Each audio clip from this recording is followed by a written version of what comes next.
Irulana y el Ogronte, de Graciela Montes. Aviso que este es un cuento de miedo. Trata de un pueblo, de un ogronte y de una nena. El ogronte no tenía nombre, pero la nena sí. Algunos la llamaban Irenita, pero yo la llamaba a mi modo, Irulana. Conviene empezar por el ogronte, porque es lo más grande, lo más peludo y lo más peligroso de esta historia. No todos los pueblos tienen un ogronte, pero algunos tienen, y este tenía. Cuando se terminaba la tarde y el sol se ponía rojo, porque en los cuentos también se ponen rojos los soles, la cabeza peluda del ogronte brillaba como la melena de un león inmenso, y la gente del pueblo sentía mucho miedo. La gente, cuando se despertaba a la mañana, pensaba: ¿cómo habrá amanecido el ogronte hoy?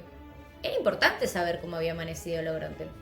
Por ejemplo, si el ogronte estaba resfriado, había que reforzar las puertas y las ventanas, para que no se abrieran de un golpe con los estornudos. Y no se podía sacar a pasear a los perros demasiado chiquitos, porque podían rodar calle abajo y volarse hasta las orillas del río. En cambio, si el ogronte se ponía a picar cebolla, las cebollas crudas y las nubes al amanecer bien cocidas son las comidas preferidas de la mayor parte de los ogrontes, había que salir con botas. Y hasta con bote llegado el caso. Si estaba contento, carcajeaba. Había que guardar los floreros en los roperos, para que no se cayeran al suelo con los temblores. Si se ponía a cantar, había que envolver con trapo los espejos. Y si se enojaba, bueno, todos cuidaban mucho de que el ogronte no se enojara.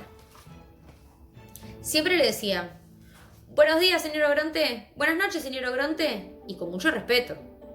Y todas las tardes iban hasta el pie de la montaña y le dejaban canastos repletos de cebolla, vacas muy gordas y flores de colores raros.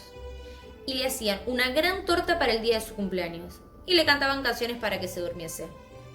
Todo para que no se enojase. Pero un día el ogronte se enojó. Se enojó porque sí. Vaya uno a saber por qué se enojan los ogrontes. Se notó que se había enojado porque empezó a gritar y a rugir, y a mover los brazos en el aire como un molino. Y porque sus dientes enormes, no se imaginan ustedes los enormes y filosos que son los dientes de los ogrontes enojados, brillaban más que su melena al atardecer. El pueblo entero se arrugó de miedo a que lo comieran, porque ya se sabe que los ograntes, cuando se enojan, se comen pueblos enteros. Con sus casas, sus personas, sus calles y sus kioscos y sus perros, y las petuñas de los jardines, y sus tarros de galletitas y sus boletos capicúas, y sus estaciones con sus trenes y todo. La gente salió corriendo. Algunos iban con las orejas tapadas. Taparse las orejas no protegía del enojo del ogronte, pero al menos ayudaba a que sus rugidos molestasen menos. Pero ya dije al principio que este era el cuento de un pueblo, de un ogronte y de una nena. Ahí está la nena. ¿La ves? Es esa, la de rulitos en la cabeza. Irulana es la única que no corre. A mí no me preguntes por qué no corrió Irulana. Vaya uno a saber por qué no sé, salen corriendo las irulanas. Cuando vienen los ogrontes, los que contamos los cuentos, no tenemos por qué saberlo todo.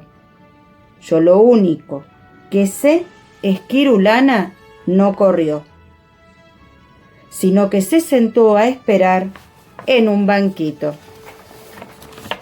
Tal vez era muy valiente, tal vez un poco chiquita, tal vez estaba demasiado cansada. Se sentó en un banquito verde, en una calle vacía. Todas las calles estaban vacías en ese pueblo. Cuando se terminó la tarde y el sol se puso rojo, la cabeza peluda del ogronte brilló más que nunca. Los dientes brillaron más todavía y rugidos enormes sacudieron el suelo. Irulana tuvo miedo, y más miedo tuvo cuando vio que el ogronte se empezaba a mover. Ahora viene y se come al pueblo, pensó Irulana. Y efectivamente, no se olviden que yo avisé que este era un cuento de miedo. En cuanto llegó la tarde, el ogronte empezó a comerse el pueblo. Ya sé que esto es terrible, pero ¿qué se le va a hacer? Así son los ogrontes. Empezó por el ferrocarril, enroscaba las vías en un dedo y después se las sorbía como tallarines.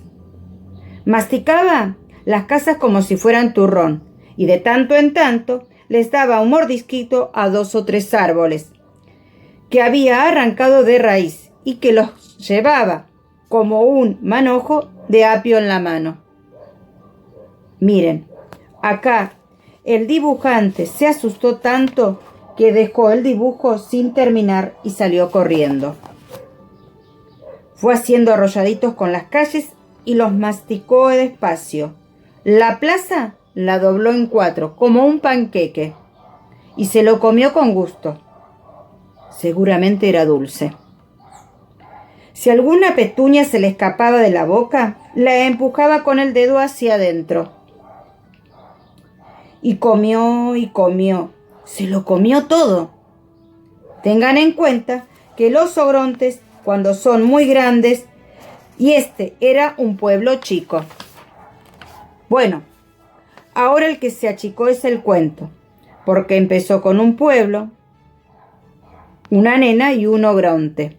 Y ahora ya no hay más pueblo, no hay más nada que una nena y un ogronte. Y nada, pero nada más. Nada de nada.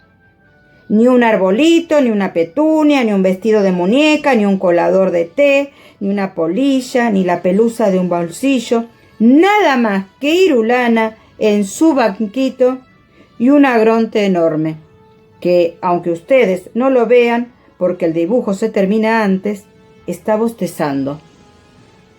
Está bostezando porque a ese ogronte, siempre que se comía un pueblo entero, le venía el sueño. Pero Irulana no sabe que el ogronte bosteza. Tiene tanto miedo que cerró los ojos. El ogronte da 1, 2, 3 pasos más. Y los pasos de los ogrontes llevan muy lejos. Y justo, cuando está por descubrir la Irulana en su banquito, se quedó dormido. Acá en esta página está todo un poco movido, porque el ogronte se quedó dormido y de golpe cayó al suelo, haciendo mucho ruido. Ahí fue cuando Irulana abrió los ojos y lo vio. Parecía una montaña, pero seguramente era un ogronte, porque las montañas no usan botas lustrosas ni cinturones de cuero. Y roncaba además, como solo roncan los ogrontes.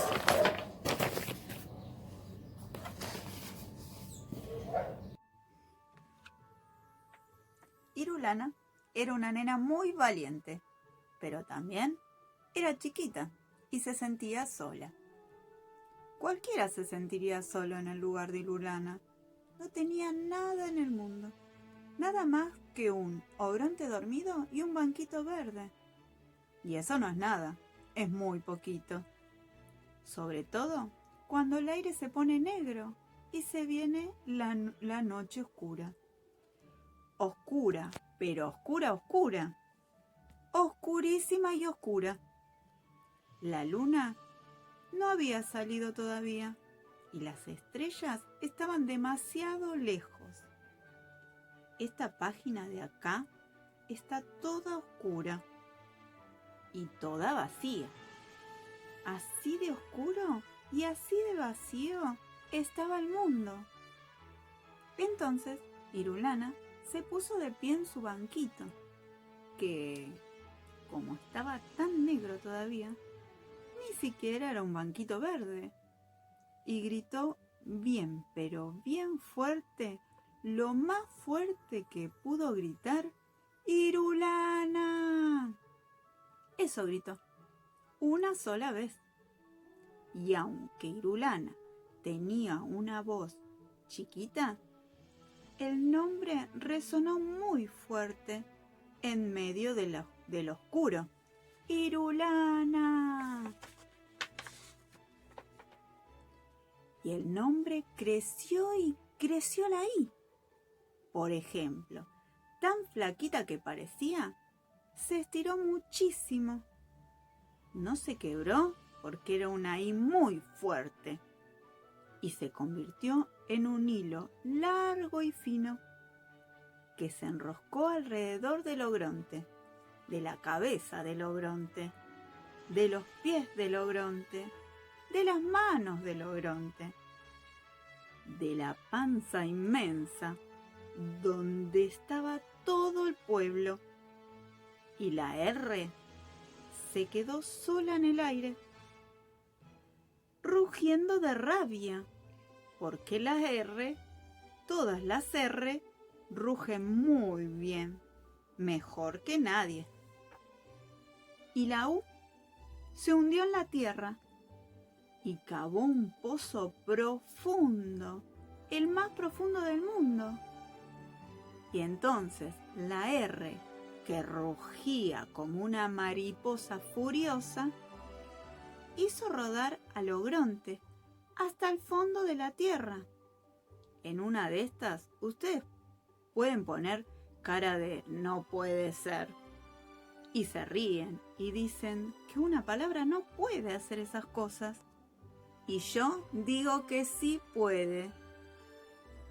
Prueben, si no, de decir una palabra importante, una sola, en medio de la noche oscura y al hilo de un ogronte, y al lado de un ogronte. Irulana. La lana de Irulana se hizo un ovillo redondo y voló al cielo para tejer una luna. Hizo bien, porque entre una lana y una luna no hay tanta diferencia. Entonces la noche se iluminó. Aquí está, toda iluminada. Ahora sí, se puede ver bien lo que pasa en este cuento.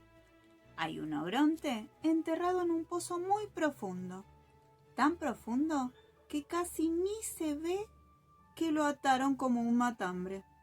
Y hay una nena chiquita que mira la luna llena desde arriba de un banquito. Parece que no hubiera nada más. Pero si miran bien, allá lejos en el fondo de la hoja hay un montón de gente que vuelve. Si acercan la oreja al papel, tal vez oigan la música, porque traen guitarras, violines y panderetas. Vienen a fundar un pueblo.